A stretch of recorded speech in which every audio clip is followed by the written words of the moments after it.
2,000 years ago, this city stood higher than the clouds. Its cups and bowls sat on tables in grand cities far beyond these mountains. No army destroyed it, no conqueror burned it down.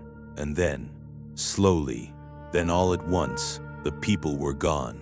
But the strangest part is this: the water in their fountain still runs, as if the city is still waiting for people who never came back.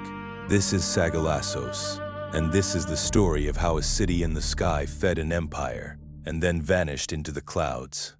But it wasn't always silent. Rewind 2,000 years, and Sagalassos was one of the highest cities in the ancient world, a proud mountain capital in the land the Romans called Pisidia. To understand this place, don't look at the emperors or the generals. Look at her, a potter's daughter, waking before the sun, because up here, above the clouds, the day begins early. She has never left this mountain. She doesn't know it yet, but she's living in her city's golden age. Her father is a potter, and here, that is no small thing. Because Sagalassos didn't grow rich on gold, or armies, or trade routes, it grew rich on this. They called it Sagalassos redware, a fine glossy tableware made from the red clay of this mountain, and it was famous. Merchants carried it out of the mountains and sold it in cities across the region. A cup made by hands like her father's could end up on a stranger's table hundreds of miles away. Think about that. A town in the sky most people had never heard of, and yet its dishes reached the wider world. This was the quiet secret of Sagalassos. It fed an empire, one bowl at a time.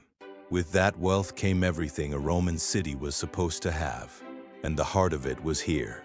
A theater for thousands, cut straight into the mountainside, so that when the crowd roared, the sound rolled out across the valley and off the edge of the world. She had sat here her whole life. To her, this was simply what a city was: temples, baths, fountains, and a theater in the clouds. She had no reason to imagine it could ever end. But of everything they built, one thing was almost impossible: getting water, clean, endless water, all the way up a mountain, and then making it dance. They built a great fountain in the center of the city. Marble, statues, tier after tier of falling water. To a girl who lived above the clouds, water spilling freely from stone must have felt like proof that her city could do anything, that it would always be here. Remember this fountain.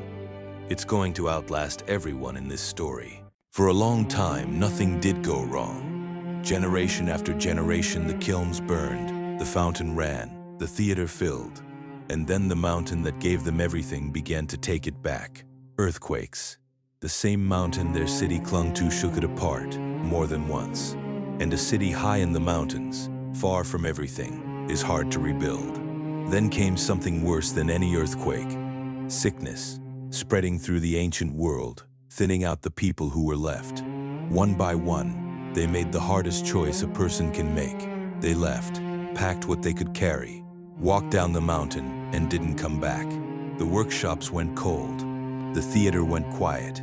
A city that had stood above the clouds for 1,000 years simply emptied out.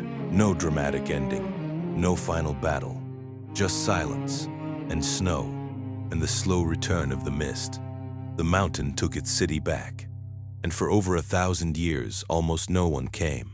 Today, Sagalassos is silent again, broken columns and an empty theater, alone above the clouds. But walk into the center of that ruined city, and you'll find the fountain. Its water runs once more, spilling over the same stone a potter's daughter once drank from, as if the city never stopped waiting. A city in the sky that fed an empire, and then let the mountains swallow it whole. But here's what should keep you up at night. Sagalassos is not the oldest secret buried in this land, not even close. Because long before Sagalassos, before Rome, before almost anything you were taught in school, something else was built in Anatolia. And that story is even harder to believe.